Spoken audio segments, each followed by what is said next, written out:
Innova और truck के बीच हुई भिड़ंत, चालक सहित बाराती घायल। अपने क्षेत्र को लेकर दो बाघों के बीच संघर्ष भरी लड़ाई, एक बाघ की मौत। 2014 की शिकायत पर नहीं हुई कार्रवाई या कानून व्यवस्था की उड़ाई जाती रहेगी धज्जियां। बालाघाट से लालबर्रा रोड पर स्थित रेलवे क्रॉसिंग के समीप इनोवा कार बारात लेकर रविवार की शाम लालबर्रा पलकामथी से बारात आ रही महाराष्ट्र के आमगांव कोड़ी जा रही थी। तभी बालाघाट से गर्रा की ओर जा रहे कंटेनर ट्रक ने टक्कर मार दी, जिससे इनोवा का चालक घायल हो गया। साथ ही अन्य लोगों को भी चोटें लगने की वजह से जिला चिकित्सालय में उपचार के लिए भर्ती कराया गया है। वहीं इनोवा कार के क्षतिग्रस्त होने की वजह से उसे थाने में खड़ा कराया गया है। इस संबंध में बताया गया है कि लालबर्रा के पलकामथी से पटले परिवार की बारात लेकर इनोवा कार महाराष्ट्र के कोड़ी जा रही थी। उक्त वाहन में 5 बाराती सवार थे। हालांकि बालाघाट से गर्रा की ओर आ रहा एक ट्रक कंटेनर ने टक्कर मार दी। मैं गोंदिया से छिंदवाड़ा जा रहा था। माल क्या भरा हुआ है? खाली है, गाड़ी खाली है।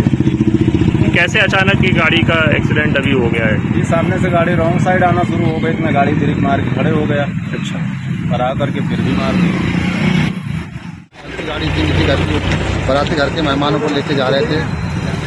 अचानक माननीय रविशंकर जी बिसेन विधायक ये निवास के सामने मेन रोड पर एक अज्ञात वाहन कंटेनर बड़ी गाड़ी सामने से आके मेरे बेटे की गाड़ी को ठोक दिया। इसमें गाड़ी पूरी तरह से क्षतिग्रस्त चूरा हो गई। लालबर्रा वन परिक्षेत्र अंतर्गत कक्ष क्रमांक 430 वन ग्राम चिखला बर्डी के समीप डोंगा पानी के नाम से प्रसिद्ध वन में एक अवयस्क बाघ मृत पाया गया, जिसकी सूचना वन विभाग को मिलते ही वन अमला मौके पर पहुंचकर आवश्यक कार्रवाई को अंजाम दिया। जानकारी के अनुसार दर्जनों बाघ सहित अन्य वन्य प्राणियों की मौजूदगी को लेकर जिले ही नहीं अपितु प्रदेश में प्रसिद्ध होने वाले सोनेवानी वन अनुभव क्षेत्र में गत रात्रि 2 बाघों के बीच अपने क्षेत्र को लेकर आपसी संघर्ष भरी लड़ाई लड़ी गई। इस लड़ाई में एक 2.5 वर्षीय अवयस्क बाघ की मौत हो गई, जिसकी सूचना स्थानीय वासियों के द्वारा वन विभाग के अधिकारियों को दी गई। सूचना पर वन अमला मौके पर पहुंचकर पीएम कराकर उसका दाह संस्कार किया गया। हालांकि अच्छी दुर्घट घटना है, एक मेल बाघ मर गया, लेकिन इसको वाइल्ड लाइफ की दृष्टि से देखें तो एक सुखद घटना भी कही जा सकती है। बाघों का संघर्ष हो रहा है, बाघ की संख्या बढ़ रही है। हमें बाघ की मृत की सूचना मिली थी प्रातः सवेरे 9:30 बजे के आसपास। तो फिर हमने जो एनटीसीए की गाइडलाइन के हिसाब से सभी डॉक्टर्स की टीम बुलवाई और डॉग स्क्वाड से भी हम लोग ने अभी पूरा परीक्षण कराया है और जैसे डिटेल रिपोर्ट होती है उसके हिसाब से हम आगे फिर कार्रवाई करेंगे। प्रथम दृष्टया किस कारण से बाघ मृत? प्रथम दृष्टा तो यानी टेरिटोरियल फाइट ही लगती है, लेकिन जब तक इसकी पुष्टि पीएम से नहीं हो जाती तब तक कुछ कहना बेहतर नहीं होगा। ग्राम पंचायत के लामताहाट बाजार के लिए आरक्षित भूमि खसरा नंबर 261 पर 3 एकड़ 10 डिसमिल है, जिसमें लगभग आधी भूमि में लामता के वरिष्ठ बुद्धिजीवी सेठ साहूकारों का कब्जा है। किसी ने दुकान बनाया तो किसी ने किराए के लिए मकान बनाकर किराए में दिया है, जबकि भू राजस्व के निस्तार पत्रक में बाजार हाट के नाम से 3 एकड़ 10 डिसमिल जगह बाजार हाट की दी गई है। इतनी जमीन होने के बावजूद मटन और मछली बाजार रेलवे की भूमि पर लगाई जा रही है और दुकानदारों से बाजार टैक्स भी वसूला जा रहा है। शिकायत में 2014 से लगातार कर रहा हूँ। मैंने सीएम हेल्पलाइन में किया, तहसील में किया, आपकी सरकार आपके द्वारा आई, उस समय मंत्री महोदय के वहाँ पर दिया।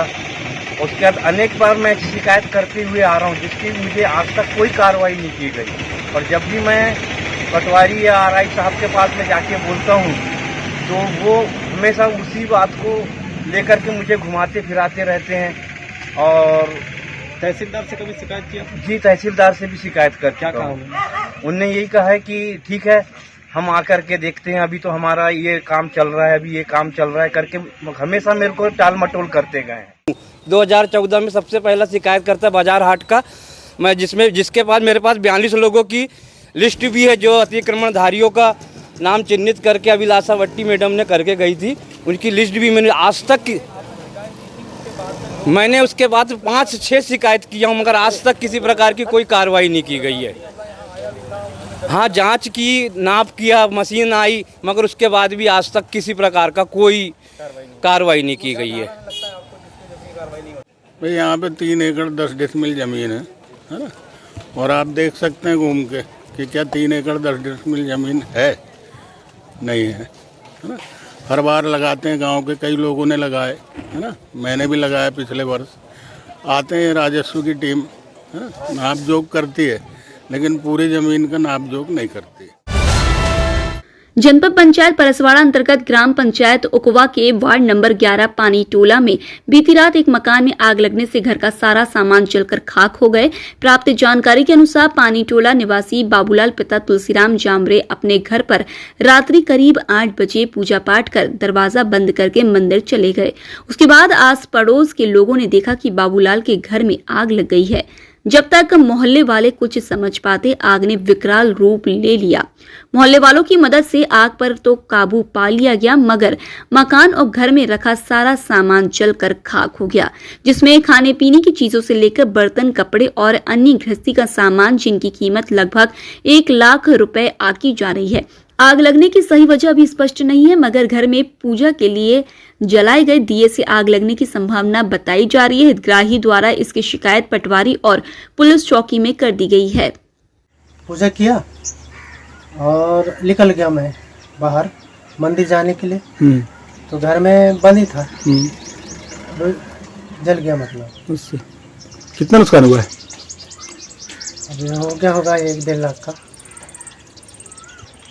कितने बजे की घटना है? ये 8 बजे शाम को 8 बजे। हाँ। फिर इसको कैसा बुझाया गाँव मोहल्ले वालों ने? मोहल्ले वाले सब दौड़े। ग्राम पंचायत उकवा वार्ड नंबर 7 निवासी हुकुम गुप्ता की सड़क हादसे में दर्दनाक मौत हो गई। प्राप्त जानकारी के अनुसार शनिवार को गुप्ता मेडिकल स्टोर के संचालक हुकुम गुप्ता अपने किसी कार्य से शनिवार को उकवा पोंडी गए थे, जहां से रात करीब 7 बजे अपने घर लौट रहे थे। उसी दरमियान समनापुर और पेट्रोल पंप के बीच अज्ञात वाहन ने टक्कर मार दी। सर पर गहरी चोट आने से घटनास्थल पर ही उनकी दर्दनाक मौत हो गई, जिसकी जानकारी डायल 100 कर पुलिस चौकी उकवा को दी गई। शासन प्रशासन द्वारा संचालित अनेकों योजनाएं मानसिक रूप से विक्षिप्त और शारीरिक रूप से विकलांग व्यक्ति के लिए संचालित की जाती है, लेकिन आज भी बालाघाट जिले की ऐसी पंचायतें हैं जहां पर निवास कर रहे आदिवासी परिवार के लोग शारीरिक विकलांग और मानसिक रूप से विक्षिप्त व्यक्तियों तक शासन की योजनाएं नहीं पहुंचा पा रहे हैं। आपको बता दें कि ऐसा ही एक मामला बालाघाट जनपद पंचायत के अंतर्गत आने वाली ग्राम पंचायत सकरी का है, जहां पर सचिव सरपंच की उदासीनता के चलते आदिवासी परिवार में जन्मी बच्ची विगत 15 साल से जन्मजात नेत्रहीन, मानसिक रूप से विक्षिप्त एवं शारीरिक रूप से विकलांग होने के बाद भी बालिका शासकीय योजनाओं से कोसों दूर है। ना तो अब तक आधार कार्ड बना और ना ही पेंशन। पंचायत के नुमाइंदे, सचिव, सरपंच आश्वासन देकर अपना कोटा भर रहे हैं, लेकिन गरीब लाचार आदिवासी बालिका की और अब तक किसी प्रकार की लाभ दिलाने वाली प्रक्रिया नहीं की गई। अब आदिवासी परिवार हताश परेशान होकर बच्ची को लाभ दिलाने हेतु प्रशासन से गुहार लगा रहा है। बच्ची को तो अभी है बैठे छे विकलांग। कितने सालों से है ये? 13 साल। 13 साल यानी 15 साल लगभग होगा, ये पिताजी ने बताया। 15 सालों से ये विकलांगी की स्थिति में। तो पंचायत के द्वारा या शासन प्रशासन के द्वारा सहायता राशि मिलती है क्या आप लोगों को? नहीं। किसी प्रकार की कोई सहायता राशि नहीं मिलती। तो कैसे भरण पोषण करते हैं आप लोग फिर? अभी अब जो हम खाते हैं तो खिलाते। अच्छा, जो आप खाते हैं ये वो खिलाते हैं। वही लड़की माने अंधी डोली तो कोई कार्यक्रम नहीं कर रहे हैं लोग, पूरे आधार कार्ड नहीं बना रहा है उसका। अच्छा, ये बच्ची कितने साल की है? ये हो गया 15 साल को जाएगा। 15 साल की है। आज तक इसको वो जो पेंशन जो मिलती है विकलांग पेंशन नहीं मिला है, वो आज तक नहीं बना। नहीं बना। क्या दिक्कत आ रही है उसमें, नहीं बन पा रहा? आधार कार्ड ला के दे, वो तो मैं बालाघाट गया था, बालाघाट से बुला ली कागज हॉस्पिटल जाकर, अब वो कहते हैं कि इसका आधार कार्ड बना कर दे, जब बनाएंगे काम ऐसे बोले। राजस्थान के दौसा जिले के लालसोट कस्बे में महिला डॉक्टर अर्चना शर्मा को आत्महत्या करने के लिए प्रेरित किए जाने पर आत्महत्या करने से जिले के डॉक्टरों ने शहर मुख्यालय में कैंडल मार्च निकालकर जय स्तंभ चौक में पहुंचकर कैंडल जलाकर उन्हें श्रद्धांजलि दी। इस दौरान डॉक्टरों ने शासन प्रशासन से मांग की है कि डॉक्टर शर्मा को आत्महत्या के लिए उकसाने वालों के खिलाफ कड़ी कार्रवाई किया जाना चाहिए। इस दौरान IMA के पदाधिकारी समेत जिले के अन्य डॉक्टर शामिल रहे।